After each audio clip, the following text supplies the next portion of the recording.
한국의 탄약고요? 솔직히 말하면 그냥 산속 창고 수준일 거라 생각했습니다. 우리 미군 기지에 비하면 한참 뒤처져 있을 거라고요. 펜타곤 병참 분석 회의실에서 한 미군 장성이 말했습니다. 그의 말에 참석자들이 고개를 끄덕였습니다. 맞습니다.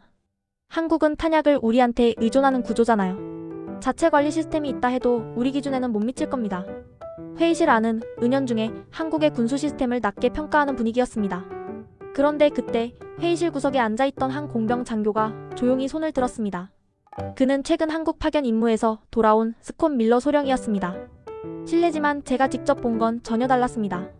한국의 탄약 관리 시스템은 어떤 면에서는 우리보다 앞서 있었습니다. 회의실이 술렁였습니다. 몇몇은 코웃음을 쳤고 누군가는 믿을 수 없다는 표정을 지었습니다. 앞서 있다고요? 구체적으로 뭐가요? 스콧은 잠시 망설이다가 자신이 한국에서 목격한 것을 떠올렸습니다. 지하 20m 아래로 펼쳐진 자동화 시설, 산 전체가 요새가 된 분산형 구조, 미사일 직격에도 끄떡없는 1.5m 콘크리트 벽, 그리고 인공지능이 관리하는 탄약 수명 예측 시스템까지 전부입니다. 그들의 시스템은 단순한 저장이 아니라 전쟁 그 자체를 대비하는 구조였습니다. 이것은 2025년 미 육군 공병 장교 스콧 밀러가 한국에서 목격한 충격의 기록입니다. 세계 10위권 군사 강국이라는 수치 뒤에 숨겨진 한국군의 진짜 힘. 그 이야기를 지금부터 시작합니다. 처음 한국 땅을 밟았을 때만 해도 전 그저 평범한 파견 임무라고 생각했습니다. 미 육군 공병대 소령으로서 한미연합 탄약 관리 체계를 점검하고 몇 가지 개선 사항을 권고한 뒤 돌아가면 되는 일이었죠. 사실 속마음으로는 한국군 시설이 우리 기준에 얼마나 미치겠어? 라는 생각도 있었습니다. 인천공항에서 평택으로 향하는 차 안에서 한국군 연락 장교인 이준혁 중령이 제게 말했습니다. 밀러 소령님, 내일 첫 일정으로 경기 북부 지역 탄약고를 방문하실 겁니다. 아마 예상과는 좀 다를 거예요. 다르다니요? 직접 보시면 아실 겁니다. 그의 미소에는 묘한 자신감이 있었습니다. 다음날 아침 군용 차량을 타고 도착한 곳은 경기도 북부의 한적한 산간 지역이었습니다. 차에서 내리자 보이는 건 그저 평범한 야산이었어요. 여기가 탄약고라고요? 제 질문에 이중령이 고개를 끄덕였습니다. 겉으로는 그냥 언덕이죠. 하지만 저 아래를 보시면 우리는 언덕 측면의 위장망을 걷어냈습니다. 그 순간 제 눈앞에 두께 50cm는 좋게 되어 보이는 철문이 나타났어요.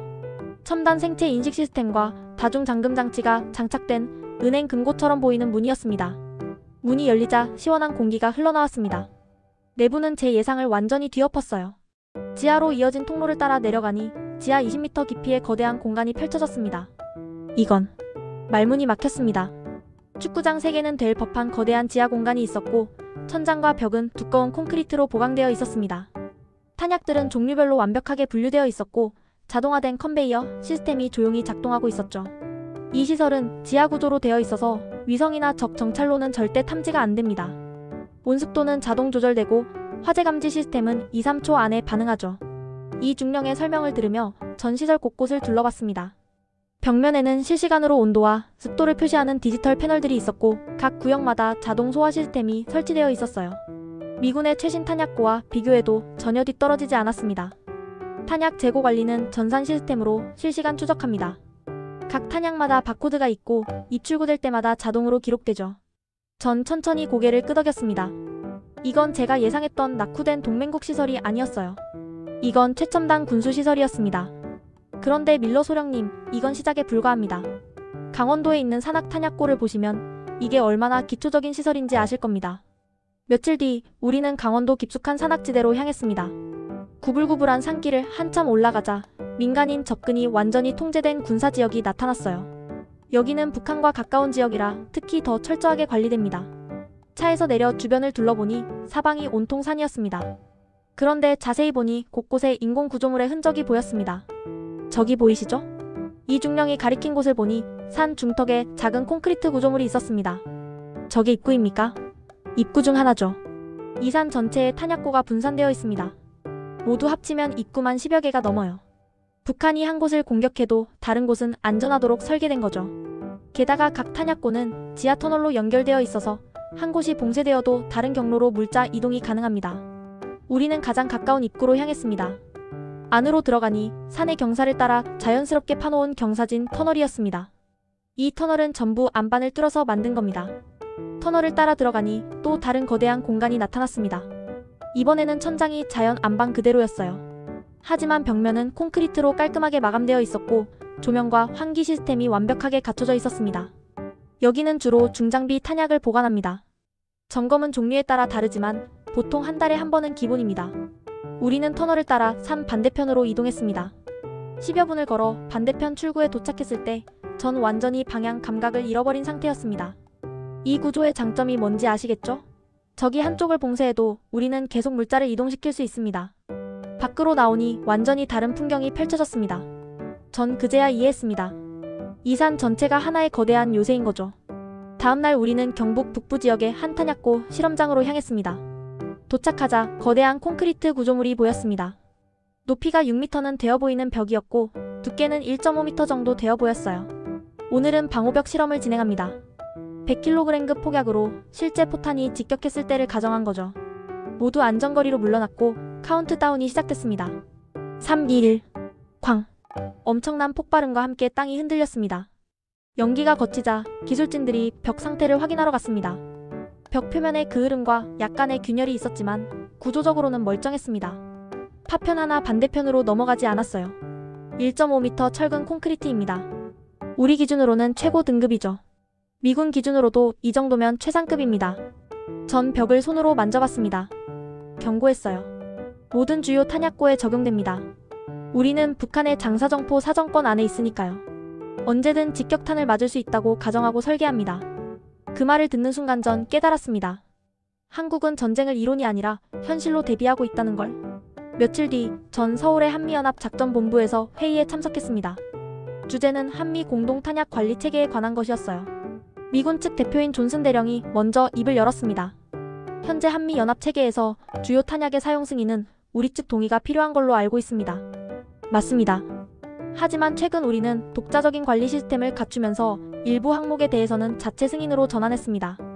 한국군 측 대표인 김준장이 대답했습니다. 자체 승인이요? 그건 협의된 사항입니까? 작전적 효율성을 위해 필요한 조치였습니다. 존슨 대령의 표정이 굳어졌습니다. 그렇다면 구체적으로 어떤 항목이 자체 승인으로 전환됐습니까?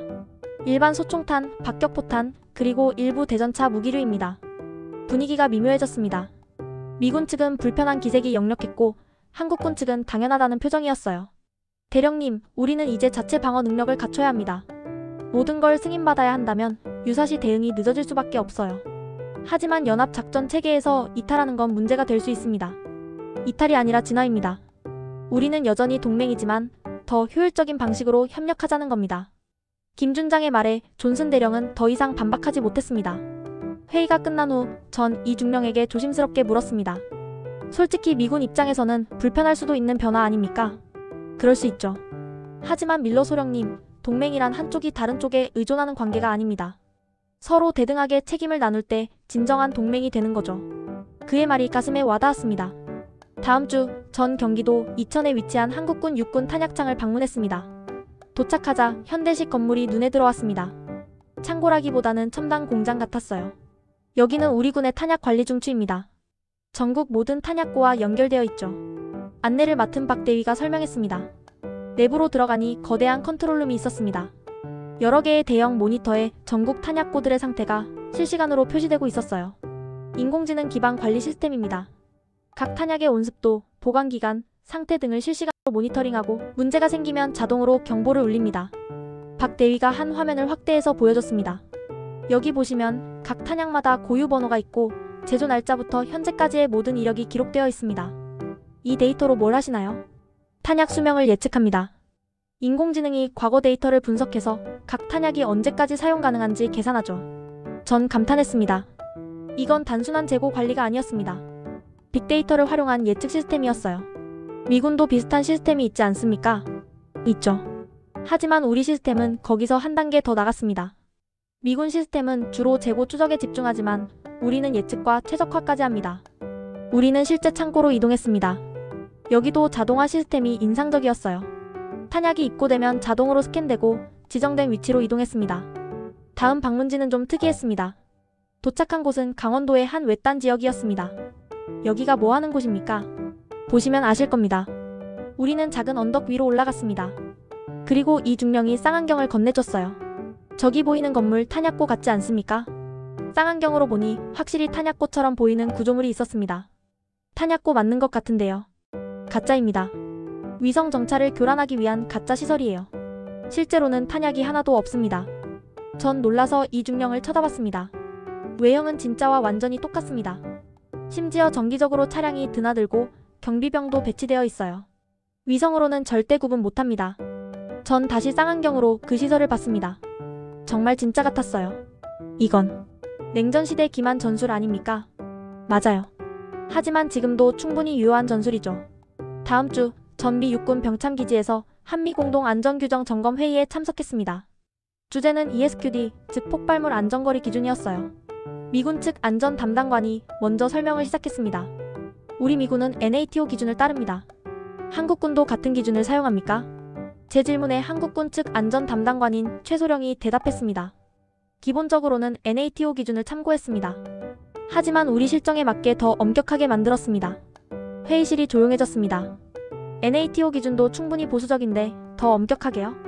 우리는 인구 밀도가 높고 북한과 가까운 특수한 상황입니다. 그래서 기준을 30% 정도 상향 조정했어요. 최소령이 자료를 제시했습니다. 한국군의 ESQD 기준표였는데 확실히 NATO 기준보다 수치가 컸어요. 예를 들어 1000톤급 탄약고의 경우 NATO 기준으로는 민가와 600m 이격이지만 우리는 800m로 규정했습니다. 그럼 기존 탄약고 중에 기준에 안 맞는 곳도 있겠네요. 있었죠. 그래서 지난 10년간 재배치 작업을 진행했습니다. 비용이 엄청났겠습니다. 그래도 안전이 우선이니까요.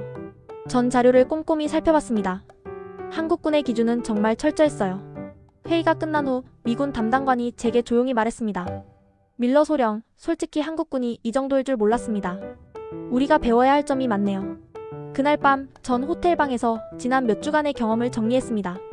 한국군의 탄약 관리 시스템은 단순히 미군을 따라한 게 아니었어요. 자신들만의 철학과 기준으로 더 나은 시스템을 만들어냈던 겁니다. 문득 과거 제가 근무했던 오키나와가 떠올랐습니다. 거기서는 탄약 관리를 둘러싸고 일본 측과 마찰이 있었죠. 결국 정치적 문제로 비화됐고 양측 관계가 악화됐습니다. 하지만 한국은 달랐어요. 충돌이 아니라 협력이었습니다. 한국은 미군에게 기준을 강요하지 않았어요. 대신 자신들의 시설을 먼저 개선하고 그 성과를 보여줬습니다. 이게 진정한 동맹의 모습이 아닐까요? 한쪽이 다른 쪽을 끌고 가는 게 아니라 서로 영향을 주고받으며 함께 발전하는 것. 파견 기간이 끝나갈 무렵 전 이중령과 마지막 만남을 가졌습니다. 어떠셨어요, 밀러 소령님? 한국의 탄약 관리 시스템. 솔직히 예상을 완전히 뛰어넘었습니다. 많은 걸 배웠어요. 과찬이십니다. 아니에요. 어떤 면에서는 미군보다 앞서 있습니다. 이중령이 미소를 지었습니다. 우리는 항상 준비해야 하니까요. 전쟁이 언제 일어날지 모르잖아요. 그의 말에 전 숙연해졌습니다. 맞아요.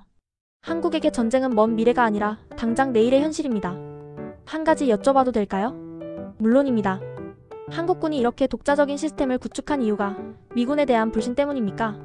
이중령은 잠시 생각하더니 천천히 대답했습니다. 불신이 아니라 책임감입니다.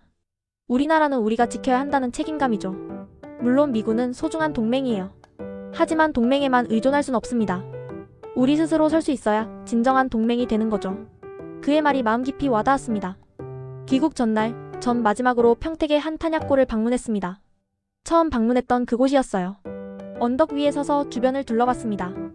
겉으로 보기엔 평범한 야산이었지만 전 이제 알았어요. 저 아래에 얼마나 대단한 시설이 있는지. 그때 바람에 태극기가 펄럭이는 게 보였습니다. 저 깃발 아래 한국은 조용히 준비하고 있었습니다. 전쟁이 나도 무너지지 않을 시스템을, 스스로 설 수 있는 힘을. 귀국 후 전 상부에 최종 보고서를 제출했습니다. 보고서에 전 이렇게 썼습니다. 한국군의 탄약 관리 시스템은 단순한 저장 시설이 아닙니다. 그것은 독립적 작전 수행 능력의 핵심이며 한미 동맹의 새로운 단계를 상징합니다. 한국은 이제 보조가 아니라 핵심 파트너입니다.